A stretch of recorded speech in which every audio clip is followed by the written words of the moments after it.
Kay daming pagsubok na aking pinagdaanan, pero palagi na pinapalagan. Walang pake kung sino man sa akin umaharang. Di na ako aatras kaya tabi dyan. Hindi ko kailangan ng di makakatulong sa aking pagyabong, sisikaping umahon. Sa sarili lang palagi ang tiwala ko, kaya palagi ko lang gagalingan.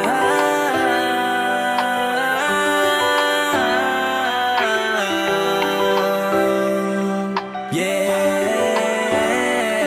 So I do it repeatedly, this is for my family. Palagla ng palagi, ilang beses man na magkamali. Kontento na ako kung ano mang meron ngayon, hanggang magbunga ang mga sinakripisyo noon.